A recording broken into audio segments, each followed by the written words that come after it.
Bang Reza, Iya. ada hal yang menarik ketika DCS diumumkan bahwa dari provinsi dan kabupaten kota ada betul. pengaduan terhadap calon legislatif yang namanya masuk DCS itu, Bang. Ada hal yang lebih menarik lagi bahwa ada Bawaslu juga yang justru mengajukan pengaduan itu ya, Bang. Kok bisa gitu, Bang Reza? Bisa diceritain dulu, Bang.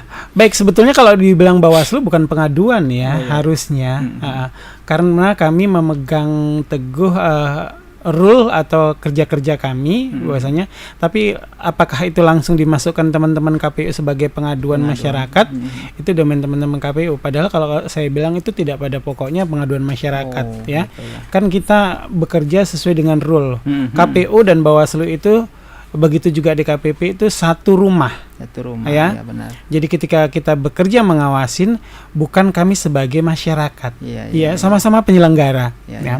Hal itu memang kami melakukan kerja-kerja kami sesuai dengan tupoksi kami dan sesuai dengan, sebetulnya kalau dibilang informasi awal ataupun kalau kita bilang bahasa ininya enaknya isu-isu yang berkembang di masyarakat, ya otomatis juga kita telusuri di sosial media, di media online. Sekarang lebih banyak media online ya daripada media cetak gitu kan.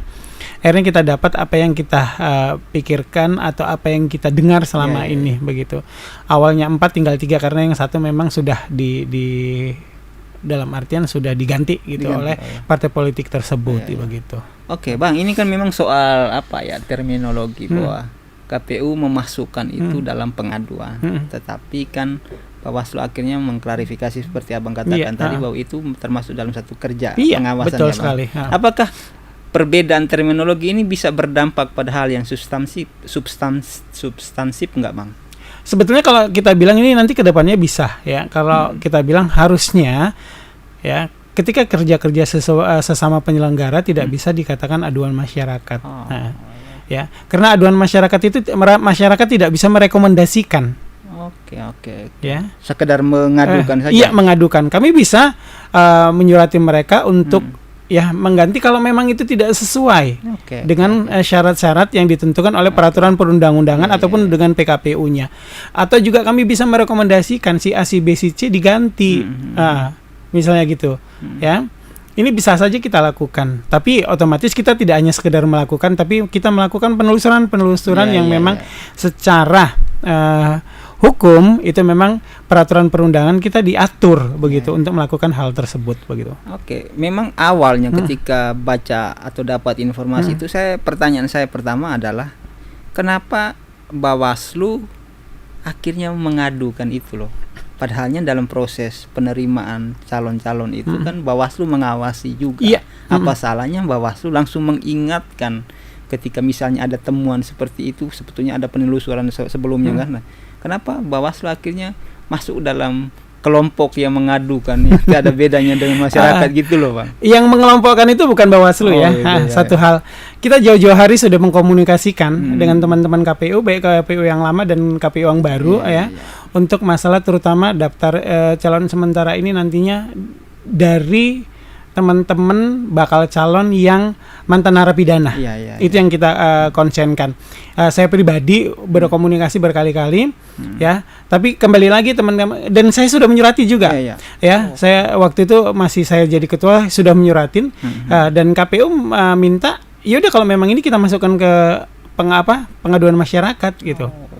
Oke, dan apa yang kita minta juga dibalas secara normatif dalam artian ada hal yang dikecualikan padahal kalau sebatas nama itu tidak. Makanya kenapa kita mengadakan penelusuran untuk hal-hal yang saya bilang tadi, baik melalui media massa atau juga ke stakeholder yang ada begitu. Bang, kenapa akhirnya surat menyurat atau peringatan dari Bawaslu itu tidak langsung dikerjakan langsung oleh KPU saat ini misalnya, saat itu misalnya langsung menyampaikan kepada peserta, dalam arti calon yang bersangkutan atau partai politik yang mengajukan calon itu, bahwa ya ini kayaknya kemungkinan besar agak bermasalah calon kalian. Kenapa harus ditunggu ke tahap pengaduan masyarakat terhadap DCS itu loh Bang? Itu kan kerja double sebetulnya. Betul sekali. Sebetulnya saya bilang tadi mereka terlalu teman-teman KPU normatif ya. Ketika surat yang terima mereka itu A, ya udah A begitu. Apakah ini ya tunggu info masyarakat begitu. Kalau di Bawaslu kan beda.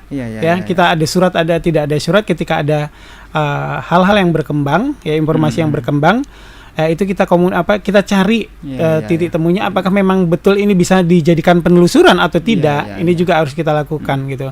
Makanya giat-giat ini kita lakukan juga tanpa, dalam artian bukan karena keinginan perseorangan, tidak, ini keinginan lembaga sesuai dengan peraturan, sehingga apa yang informasi yang berkembang itu bisa kita ambil titik temunya, sehingga apa yang terucap di media atau tertulis di media itu betul-betul real. Makanya itu kita lakukan.